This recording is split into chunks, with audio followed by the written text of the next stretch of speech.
starting off with a whole sweet onion, or you can do a whole white or purple, whatever onion that you like. Got it on medium heat with about 2 tablespoons of oil. And we're going to cook this until it softens up a bit. Then we're going to add in our fresh tomatoes. And once those tomatoes get into a point to where they're soft and pureed, where I can squish them down, we're going to add in their garlic. But I'm just going to quit walking y'all through the process and just go ahead and just start showing y'all the process. What is words when you can see action? For those that may be new to the channel, hey, I got a garden outside, so I grow me some German striped tomatoes. They have a tricolor to them, of red, orange, yellow. Same thing here. I got so many of them, man, that some of them are starting to get a little soft, but we're going to be making our own custom sauce from these here. Basically going to quarter them out, get rid of these tip stems. Just quarter them out, put them on top of those onions, and we're going to let them do their thing. This is how the inside of them look. They all have their own different colors and textures to them, so yeah, let me open up another one and show y'all that one. That's how that one look. See, 2 different kinds. Same genetics, German stripe, but they look different. Each one is different. So. All right, there we go. Now I can say this, disregard my first step. I completely messed up. Should have put the tomatoes in first with the oil. Gave those a chance to simmer down and, get to the point of puree. Because my onions are starting to get over brown than what I like. Matter of fact, let me get a little bit of that. That's the stem piece. I'm a very organic nature type man, so sometimes if it's a little stem in there, oh well, just like having some thyme in there. Anyway, but yeah, for sure, just cook the tomatoes first for a little while. Once they get soft enough to push down, add in your onions, or just before they're soft enough, just so they can the onions can soften up, and then they won't be as brown as they are. It's still gonna turn out great for sure. But now that I have this on medium low heat, we're going to just cover this and let it sit for about 15 to 20 minutes, possibly 25 to 30, depending on the tomatoes itself. When you're cooking tomatoes like this with a sauce, it creates a lot of water because it has a lot of water still retained in there from it being fresh from the garden and freshly picked. So yeah, if you would like to save a little bit of time on this recipe, possibly get you some canned, I forgot what it's called here. I don't even get it no more. Canned marinara or some canned pasta sauce, whatever, crushed tomatoes, whatever. But I like to eat as fresh as possible when I can. And you see why. They don't have these German stripes in the store. If y'all like sweet tomatoes or eating them plain, pickled tomatoes, try these, man. They're very sweet, have their own kind of peculiar taste, but it's very good by themselves, man. That's the good thing about it. Like, tomatoes is actually a fruit since it comes with seed. Man, I'm rambling here, but all I can say is, man, they're great. They're great. I love them. Second year growing them, and they do not disappoint. Ever since the camping trip, I have been enjoying me a bottle of gin throughout the week.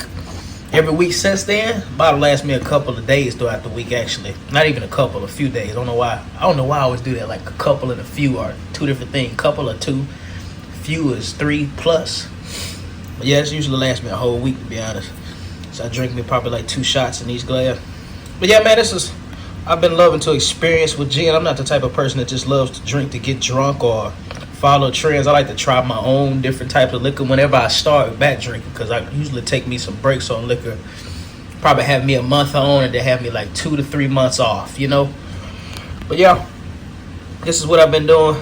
I'm just gonna have me a Synergy Kombucha Gingerade. Basically just raw ginger with some gin. So it is what it is. Just something to clean my gut out. And have a little fun while you're cooking, man. Ain't nothing wrong with drinking, man. Don't let people discriminate against this. Just be in moderation. Don't be out here getting drunk, tearing yourself up, falling, throwing up on yourself, blacking out. You can't remember what you did the next day. You drunk too damn much. That's not what you call fun in life. But I'm not here to judge nobody. But if you can't remember what the hell you did, what type of fun is that? About that much right there. About that much ginger ale. Now my next shot, if I even do it a shot, because some of these gins are very high in alcohol volume. So we're going to see how this make me feel. But if I'm still at a point, like, I feel good and not over what I like to be at. This is about 8 to 10 minutes later. I just came on just to stir it up a little bit. Go ahead and try to press it down. And some of them are already soft, as you can see. And look at those colors. Ain't just no plain ass red sauce, man. Look at them colors, man. I love me a German striped tomato.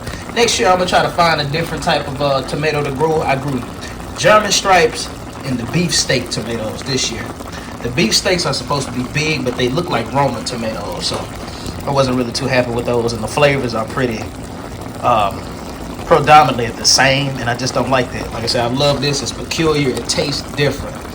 But yeah, another 5 or 6 minutes, this here shall be able to go ahead and be squished down all the way until where the sauce is starting to form, and then we're going to start letting it boil so these juices can start evaporating out into the area. It'll make this house smell pretty good as well. We're going to get ready to start adding that garlic in too once we get to that point where we're just going to start boiling the water out. Not just yet, because we don't want it. Well, matter of fact, we might do that. I'm winging it here, y'all. This ain't no made up recipe in the book. This ain't from great grandma. I wing all my videos when it comes to these recipes. You hear what I'm saying? I still got that mindset like I smoke weed. I got that creativeness of while I'm hungry, I feel like this gonna work. Haven't smoked weed in 2 years, but I still got that in me. You know, just stick with me, man. All right, we went on and added that garlic in up in there, about 6 cloves. You can do as many as you like. I love that garlic taste when it comes to sauce. And when I put 5 cloves, it looked like nothing when I put it in here. So I went on and put an extra clove in there. Is it me, or is a lot of this vegetables that they sell in the stores just be so small? The cloves sometimes be the same size as your damn pinky nail. Like, just be small as I don't know what. We're going to let this sit here for this juice to start boiling up out of there.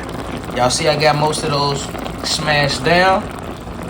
And it's doing what it's doing. Like, it already smells good, y'all. It already smells beautiful in this household here. I wish y'all had smell of vision. Go ahead. Take your deep breath.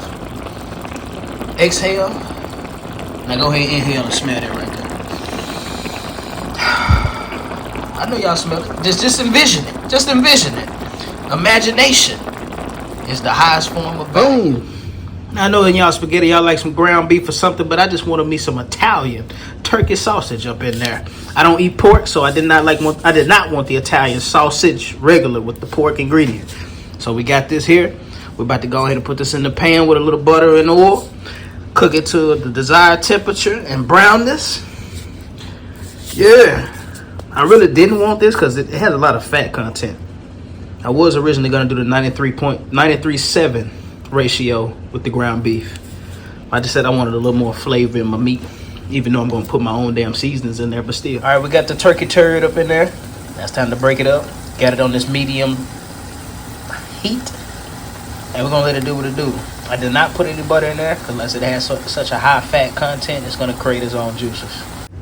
Now it's time to chop up some fresh basil. This smells lovely.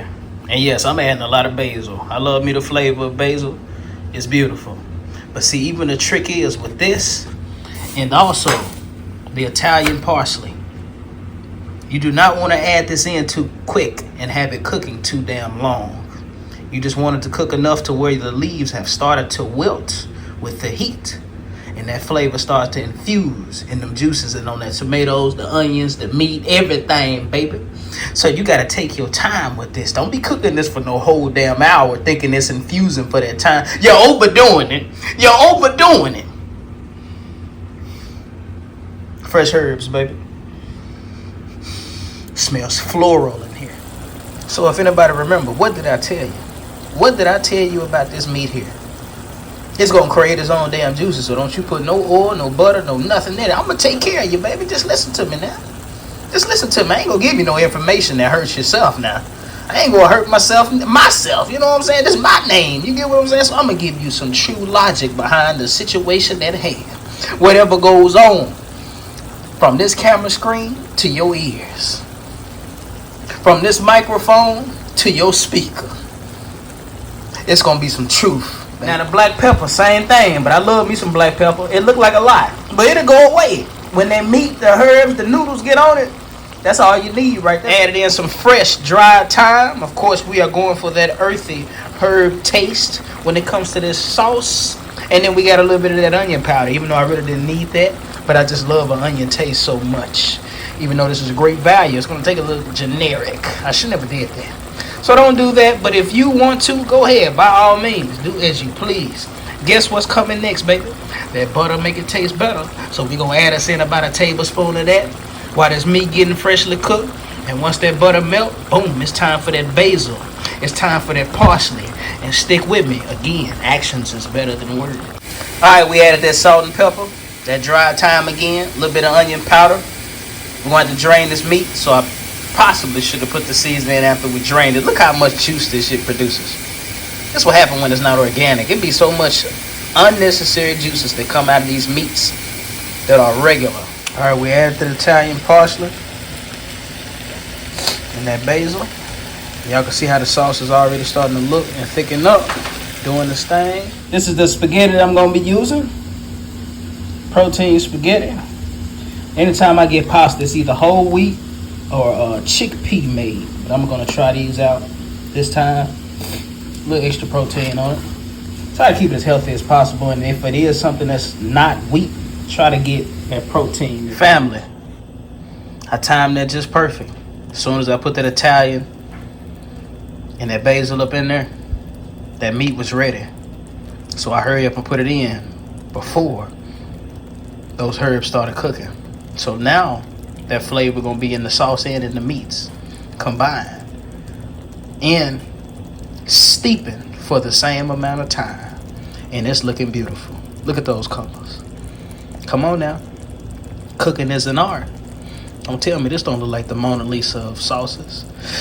Keep hating if you want to. Got that water starting to boil. Now this meal gonna last me for a few days, possibly the week.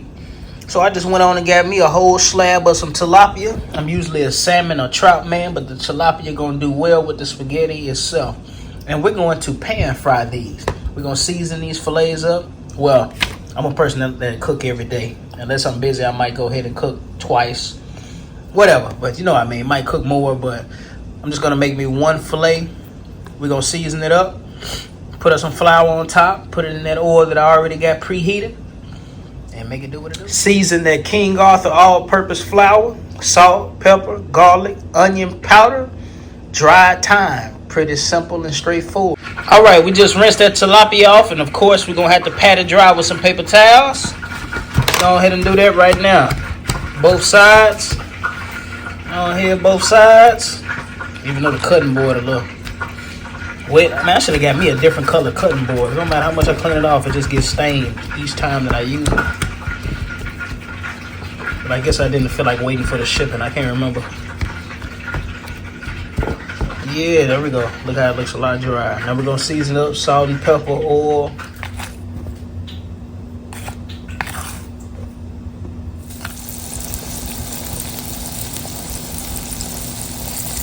We got that on medium low. Now the key is to keep your fish from falling apart when you're cooking it. Don't touch it too damn much. So we're gonna let this sit for about 3 to 4 minutes on each side until it's golden brown. You can usually tell it's golden brown just by the side corners right there. You will see it. Flip it over. Be gentle, but be assertive. Don't be flipping it over all skittish and shit. Have confidence in your cooking. And once that confidence rolls through, you will be pleased with the benefits of it. Added in those noodles. Know when you add in noodles in some of these pots, you gotta give it some time for that other end to get soft so you're able to push it down. Just like that. Everything Italian loaf. Just got some basic seasonings, garlic or whatever else on top. I believe that it's a French bread. I'm gonna put this in the oven on broil. Butter both sides of the slices that I cut, and let it toast up. That's what we looking like. All right, once those noodles are done cooking, we're gonna drain it out and rinse it in cold water so we stop the cooking process from it being so damn hot. Rinsing it for 30 to 45 seconds. I don't have a strainer, but I somewhat do. I got this little piece off of Amazon. Does the job well. It's not as big as those big bowls that you pour the noodles into, so it doesn't take up a lot of space.